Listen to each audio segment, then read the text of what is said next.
lagartos, gaivotas na prainha. Caí dentro do óleo junto com minha irmãzinha. Pensei que era o fim, mas salvaram nossas vidas. E hoje nesse aquário eu procuro uma saída.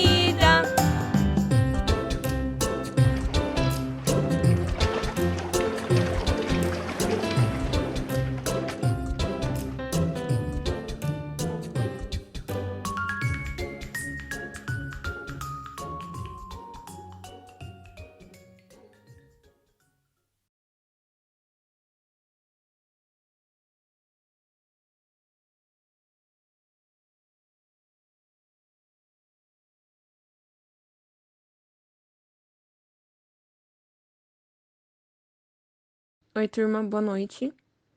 Eu sou a Adriele Cruz, do grupo Calopsitas Raivosas, e hoje eu que vou apresentar para vocês sobre o nosso projeto 3D, Tama, Tuga e o Mar.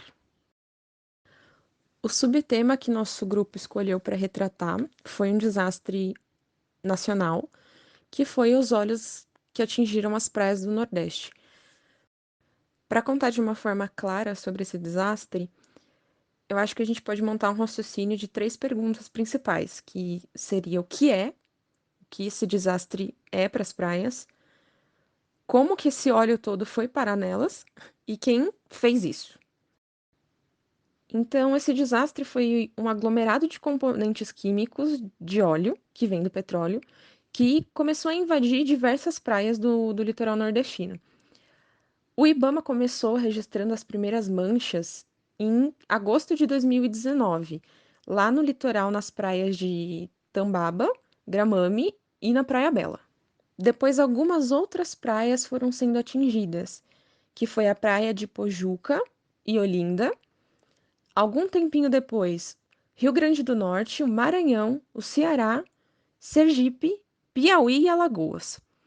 Até então, aí que a gente tinha todas essas manchas de óleo atacando e causando aquele desastre, até que essas manchas chegaram na Bahia, que não tinha sido atingida ainda, e por fim, Piaçabuçu, que é onde fica a foz do Rio São Francisco.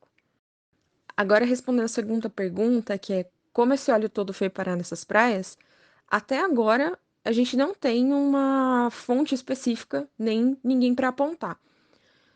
Tudo isso está sob investigação desde 2019, só que existem 3 hipóteses principais e algumas certezas dentro dessas hipóteses. Bom, a certeza é que foram humanos, né? E a certeza é que isso foi em algum tráfego, alguma rota de transporte de todo esse conteúdo que por algum motivo vazou, ou caiu, ou foi jogado ao mar, e as correntes marítimas levaram todo esse material tóxico para as praias. A primeira hipótese seria que um navio fazendo esse transporte afundou e esses barris acabaram ficando no mar, alguns estavam vazando, alguns podem ter sofrido algum impacto no mar, e aquele óleo ficou todo despejado, as correntes marítimas levaram tudo isso até o litoral nordestino. Uma segunda hipótese seria parecida, só que através de um vazamento ou alguém ateando esses barris, só que em alguma rota de transporte ilegal desse material. Então, pode ter sido por conta de um vazamento no próprio navio que não teria condições para carregar o material, ou talvez o pessoal que estava carregando aquilo de forma ilegal simplesmente teve que se livrar da carga. A terceira, a última hipótese, seria um vazamento na Shell, que também está sendo investigado, porque alguns barris da Shell foram encontrados nas praias e com esse componente, com esses mesmos componentes. Só que a Shell alega que não usa o barril para transporte de petróleo, aqueles barris são para lubrificantes. Então a empresa alega isso, e uma das alternativas que a própria empresa Shell deu é que esses barris podem estar sendo desviados da empresa e usados de forma ilegal para transporte do material. Investigações já conseguiram determinar que o petróleo é venezuelano, mas ainda não foi possível identificar como chegaram à costa brasileira. O Ministério do Meio Ambiente trabalha com todas as hipóteses, inclusive a de um vazamento proposital. O ministro Ricardo Salles pediu que o IBAMA intime a Shell a prestar esclarecimentos depois que barris da empresa foram encontrados no litoral de Sergipe. Análises verificaram que o material de dentro do recipiente é o mesmo das manchas nas praias, mas a Shell nega.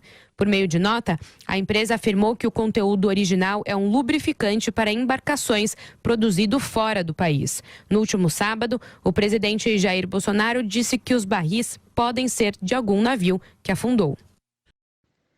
Então, por fim, a gente não consegue apontar um culpado, seja uma organização, uma pessoa ou alguma empresa, porque tudo isso ainda está sob investigação. Então, esse desastre afetou várias áreas, prejudicou muitas pessoas, começando pelos pescadores, que com toda essa área atingida, os animais atingidos tiveram que parar com a pesca. Também atingiu todo o setor de turismo, porque uma grande parte da verba que todos esses estados têm é por conta do turismo, por conta dessas praias nordestinas. E esse turismo todo teve uma queda de 40% por conta das praias contaminadas, já não é aquela paisagem atrativa para turismo, e isso acabou prejudicando muitos estados e também o pessoal que trabalha com turismo, como, por exemplo, os pessoais das barraquinhas das praias, ou agências, enfim. E um tema também que é muito preocupante, que é o prejuízo à vida marinha, porque não só os animais estão sendo afetados e mortos, como a gente vê nas notícias. Isso está causando um desequilíbrio muito sério na cadeia alimentar, por conta do desequilíbrio das mortes precárias de certos animais que são predados ou animais que são predadores.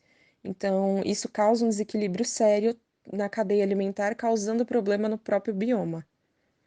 Tama e sua irmã Tuga acabam de nascer em uma praia nordestina. Ao saírem de seus ovos e do buraco na praia, se deparam com uma triste realidade da praia. Um lugar cheio de predadores perigosos como lagartos, gaivotas e caranguejos. Além do maior problema, a praia está repleta de óleo, tornando sua primeira impressão da vida feia, suja e destruída por humanos. Elas e suas irmãs tentam atravessar a areia com o intuito de chegar ao mar, mas são atacadas e presas no óleo.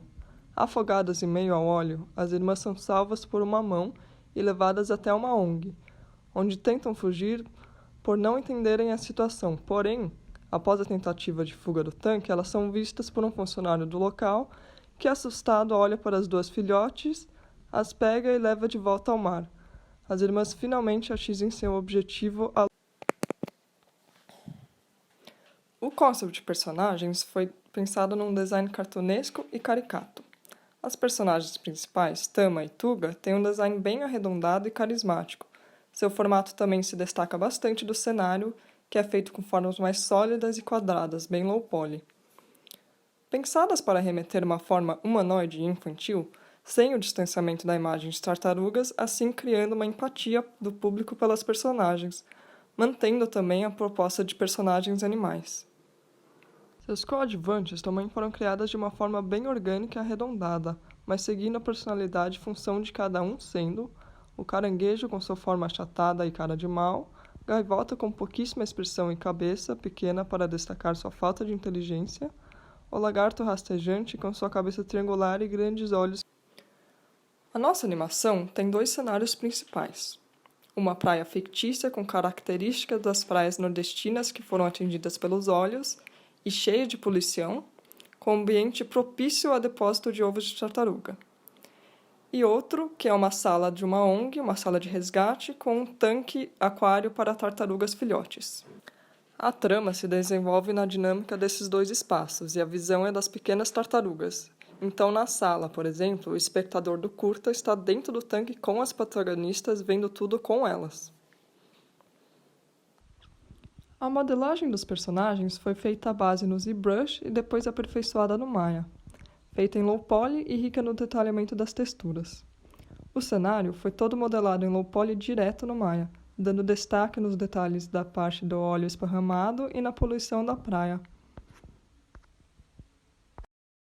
A gente teve a oportunidade de falar com o Instituto Boiota de Conservação, que é uma ONG, né, uma associação sem fim lucrativo lá da região, lá do Nordeste, que tem como objetivo principal a conservação da fauna e dos ecossistemas marinhos. Eles estão trabalhando, desde que esse desastre começou, eles estão trabalhando ativamente no resgate, na conservação dos bichinhos, ajudando com todos os bichos que estão sendo afetados com o óleo. Quem conversou com a gente foi o Bruno Stefanes.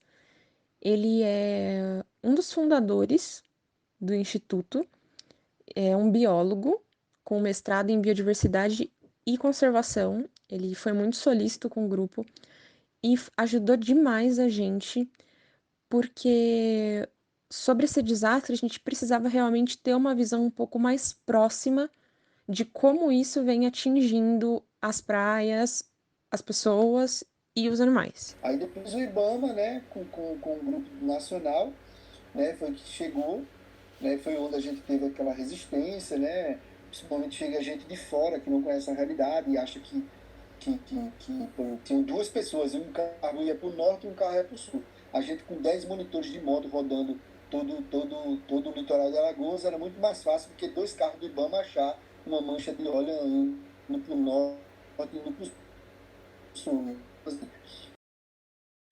A gente pode entender um pouco mais de como esse desastre se espalhou, como ele vem atingindo e a dificuldade que as ONGs estão tendo para trabalhar e para combater esse problema sem um apoio do governo.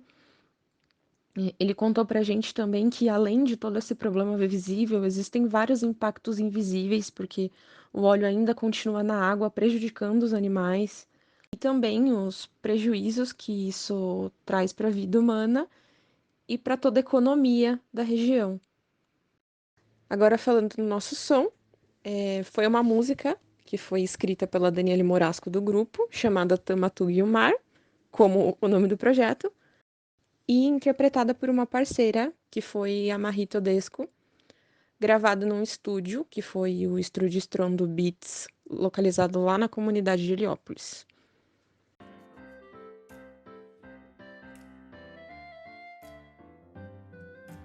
É difícil ser uma tartaruguinha, crescer e conhecer toda a vida marinha.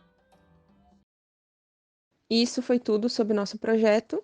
O grupo Calopsitas Raivosas é composto pela Daniele Morasco, eu, Driele Cruz, a Jamile Reame, João Eduardo, o Lucas Correia, a Maria Laura de Luca e a Victoria Raidu. Muito obrigada!